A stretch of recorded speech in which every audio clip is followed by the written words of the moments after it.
So this debate has been raging on in the community and is actually a very highly contested topic. Since I haven't seen anyone give an actual breakdown of the debate as yet, I want to put some structure to the argument of who is the greatest pirate of all time. Full spoiler warning for those who haven't clicked off yet, this video will be manga spoilers. So in the case of Roger vs. Rocks, I'll be using 6 categories. The categories that I'll be using to measure the title are impact, the impact the pirate has had on the world; ambition, the pirate's own personal ambitions and goals; strength, how strong they actually are; crew and leadership, the strength of the crew and how good of a captain they are; and personal success, how well did they do as a pirate while they were still alive. Each of these were chosen as the pirate who's the best at all of these would be considered the greatest, as these metrics are what the story measures Luffy by for his rise to be the greatest pirate of all time. So let's get into it and end this debate once and for all. First up, crew leadership.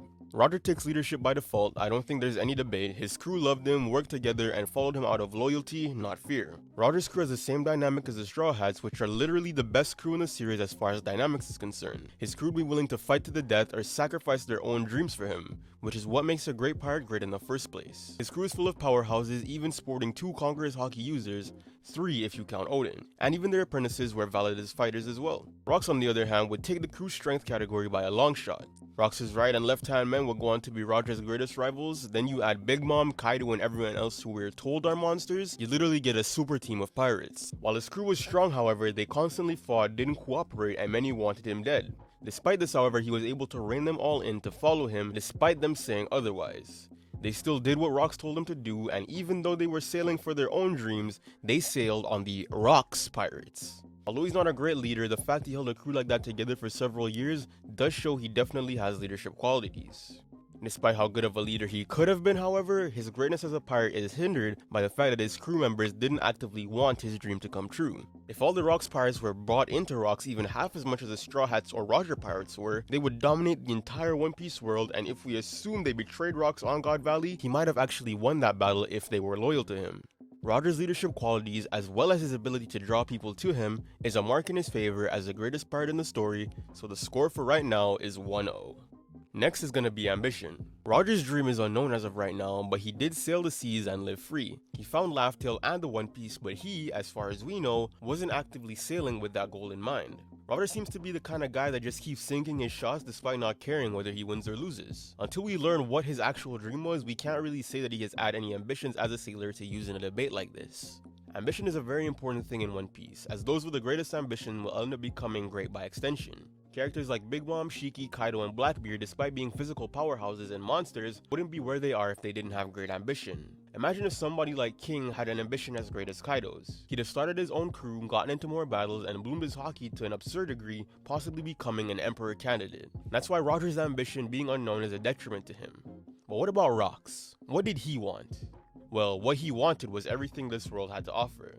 To become the king of the world. To become the king of the world, at least in his time anyway, would have meant overcoming the world government, the navy, and any pirate who would want to see him fail. Like Harold said, Rocks would literally be making the world his enemy. However, despite knowing that, he did it anyway, and he actually got pretty close to fulfilling his dream too. Safe to say, just like leadership was for Roger, ambition goes to Rocks. Now this one is a bit more of a toss-up. Roger made it to the end of the Grand Line, found an island not seen for 800 years, went toe-to-toe with the strongest man and the hero of the Marines, dominated every pirate alive in his generation by becoming the Pirate King, and started the Great Pirate Era, a legacy lasting over 20 years. Rocks, on the other hand, assassinated a Navy Admiral, kidnapped 5 kings, stormed Marijois, and basically told Imu to his face that he was coming back for his spot, and Imu, who literally crashed out the moment he saw Sabo in the throne room, stood by and did nothing. He goes on to build Pirate Island into a criminal empire, destroys the Gates of Justice, and raids celestial tribute ships, and, I don't know, just assembles the strongest crew in all of history, all in the span of 4 years. Most of his achievements being literally in what would be his Romance Dawn arc.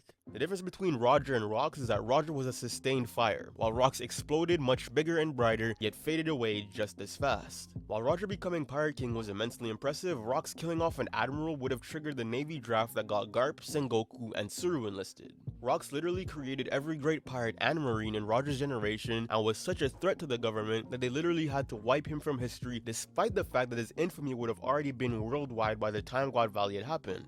It may sound like I'm glazing Rocks, but I have to make the case for Rocks a lot more than Roger, since we always hear about how great he was. This one I think is fair to leave as a draw because it would be disingenuous to say that either character has a more successful pirate career when they've both done never before seen things in the pirate world, things that have literally never been replicated again. So that puts us tied up, we're now 2-2. Different from personal success but very similar is impact. Now the difference between the two is that impact is how your success impacted the world after your death, which is why it's in its own category.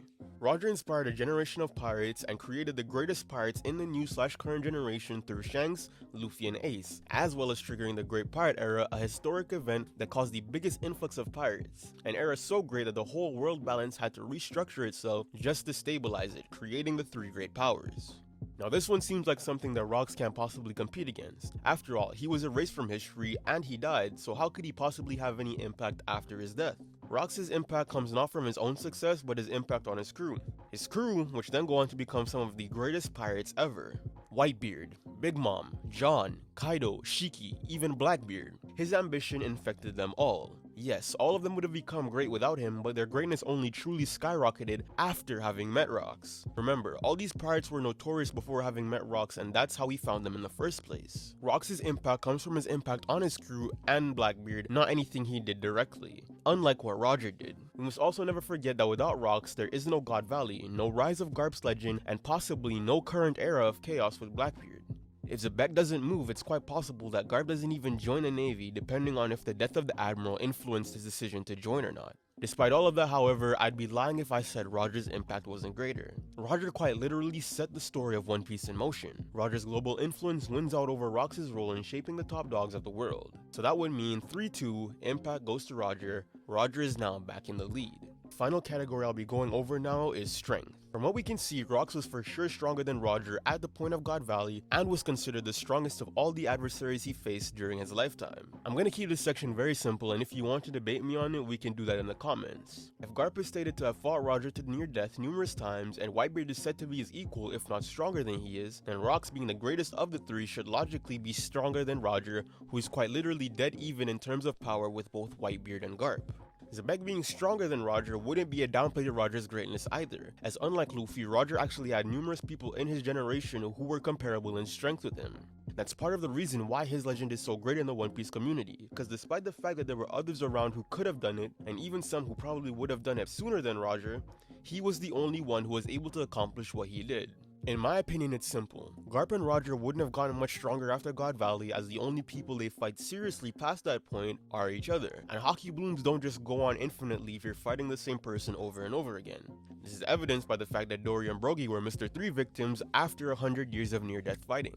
The only difference between Roger and Garp at God Valley and them later in life should be minor strength increases and more experience in fighting, both of which wouldn't make them stronger than Rox if they had to fight him 2v1 in the first place. Rox so far has shown the greatest all-around combative ability we've seen, possessing swordsmanship, hand-to-hand combat prowess, possibly even marksmanship, and more than likely having a devil fruit. But even if he doesn't have a devil fruit, we still see that he has some of the strongest conqueror's haki we have ever seen, as his and Harold's clash destroyed everything in a 5-kilometer radius, which is more destructive than even Roger and Whitebeard's clash was. Rox D. Xebec is clearly being shown to be the strongest pirate currently seen in the story, and Oda is making him live up to that Roger's strongest adversary statement. The strength point goes to Rox. If you really want to debate me on it, we can do it in the comments after this video. So the final tally is 3-3. Leadership goes to Roger, ambition goes to Rox, success is a draw, impact goes to Roger, and strength goes to Rox. A tie. So what's the final verdict? Roger became a legend by avoiding the mistakes that Rox made, but on paper, Rox is the definition of a pirate. Not the kind One Piece created, but an actual literal pirate. Had his history not been erased, he might have overshadowed Roger entirely, which is more than likely why his legend died while Roger's was allowed to live. Rox was a threat to the institution itself, and Roger wasn't really a threat in the same way, but would then go on to create the catalyst for their destruction. Both are legendary pirates in their own rights. Trying to say that one is for sure greater than the other simply because of strength, or hype, or certain statements would be disingenuous. Roger was the king while he was alive, but Rox was a conqueror while he was alive. I know I probably ended this in the most Mickey way imaginable, but we must be able to acknowledge that two legends can coexist. Roger was him, and Rox was him too. But who do you think was a greater pirate? In my opinion, without being unbiased in the metrics, I'd say it was Rox. Comment below your opinion as well as anything you disagree with from my analysis. If you watched till the end of the video, like, subscribe, and I'll see you in the next one. Peace.